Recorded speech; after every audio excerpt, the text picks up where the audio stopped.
আমার চ্যানেলে তোমাদের সকলকে স্বাগত। আজ আমরা ক্লাস 7-এর রায়ান মার্টিন প্রশ্নবিচিত্রা থেকে ইতিহাসের দ্বিতীয় পর্যায়ক্রমিক মূল্যায়নের 3 নম্বর স্কুল সলভ করব।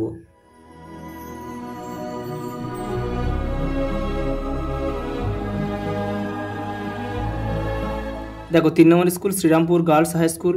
প্রথম প্রশ্ন, বিল্লগ্রামের যুদ্ধ হয়েছিল 1540 খ্রিস্টাব্দে।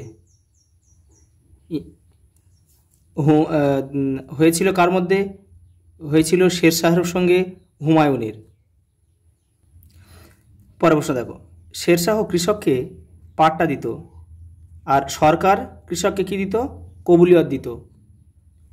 রাজপুতদের গুরুত্বপূর্ণ দুর্গ ছিল চিতোর দুর্গ। মোগলরা নিজেদের তৈমুরীয় বংশধর বলে ভাবত। বাদশাহ বা পাতশাহ শব্দটি হলো একটি ফার্সি শব্দ। দেখে নাও 2 দাগের। 2 কথায় উত্তর দাও। ইবন বতুতা কোন দেশের অধিবাসী ছিলেন? উত্তর আফ্রিকার মরক্কোর অধিবাসী ছিলেন।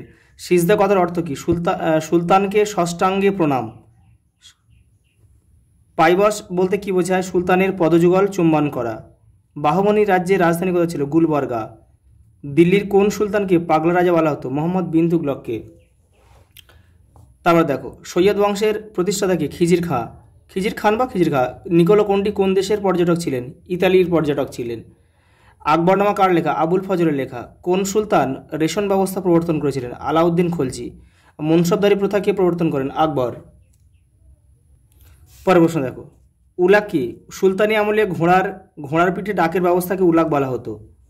দাগ ও হুলিয়া ব্যবস্থা কে কেন চালু করেছিল? তোমাদের টেক্সটের 73 নম্বর পেজে উত্তরটা রয়েছে, দেখে নাও। দেখো, দাগ ও হুলিয়া চালু করেছিল শেরশাহ। কেন? সেনাবাহিনীর উপর নিয়ন্ত্রণ রাখতে দাগ ও হুলিয়া ব্যবস্থা চালু রাখেন শেরশাহ। পরের প্রশ্ন দেখো, রাজিয়ার সিংহাসনে বসার পিছনে কাদের সমর্থন ছিল? তোমাদের টেক্সটের 45 নম্বর পেজে উত্তরটা রয়েছে। এই যে, রাজিয়া সিংহাসনে বসেছিলেন সেনাবাহিনী, অভিজাতদের একাংশ ও দিল্লির সাধারণ লোকের সমর্থন নিয়ে। পরের প্রশ্ন দেখো, দিল্লির কোন অঞ্চলকে চাঁদনি চক বলা হতো? দেখে নাও। এই যে, দিল্লির চাঁদনি চকের অবস্থান, এখান থেকে এইটা পুরো লিখতে হবে। পরের প্রশ্ন দেখো, সুলতানি আমলে কোন কোন মুদ্রার প্রচলন ছিল? রূপো, তামা, সোনা। 4 দাগে। টিকা লেখো, তুরস্ক দণ্ড। তোমাদের টেক্সটের 59 নম্বর পেজে উত্তরটা রয়েছে। এই যে, তুরস্ক দণ্ড, এখান থেকে এই পর্যন্ত লিখতে হবে। পরের প্রশ্ন দেখো, টিকা লেখো, ঘর ঘরের যুদ্ধ। তোমাদের টেক্সটের 72 নম্বর পেজে উত্তরটা রয়েছে। এই যে ঘর ঘরের যুদ্ধ। পরের প্রশ্ন দেখো, টিকা লেখো, বণিক। তোমাদের টেক্সটের 103 নম্বর পেজ দেখো। এই যে বণিক, এটা পুরোটা লিখতে হবে। পরের প্রশ্ন, ইলতুৎমিশের সামনে প্রধান 3টি সমস্যা কী কী ছিল? তোমাদের টেক্সটের 45 নম্বর পেজে দেখো। এই যে 3টি প্রধান সমস্যা, প্রথমত, দ্বিতীয়ত, তৃতীয়ত। এই যে এটা এই পর্যন্ত লিখতে হবে কিন্তু এখান থেকে। পরের প্রশ্ন দেখো, 12 ভূঁইয়া কাদের বলা হতো এবং তারা কার বিরুদ্ধে বিদ্রোহ ঘোষণা করেছিল? দেখে নাও। এই যে 12 ভূঁইয়া, এখানে অনেকগুলো 12 ভূঁইয়ার নাম আছে, এটাও তোমাদের লিখতে হবে।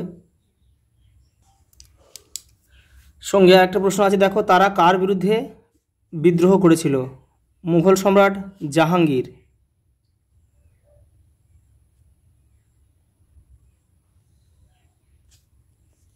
পরের প্রশ্ন দেখো,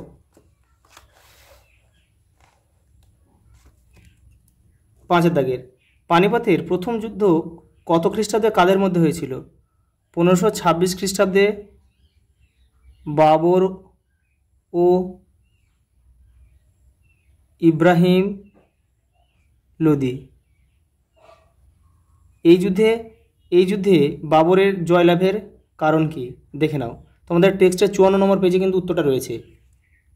এই যে এটা কিন্তু পুরোটা লিখতে হবে। দেখো লাস্ট প্রশ্ন, আকবরের নবরত্ন সভা বা রাজা বীরবল সম্বন্ধে আলোচনা করো। তোমাদের টেক্সটের 75 নম্বর পেজে উত্তরটা রয়েছে, দেখে নাও। এই যে আকবরের নবরত্ন সভা ও রাজা বীরবল।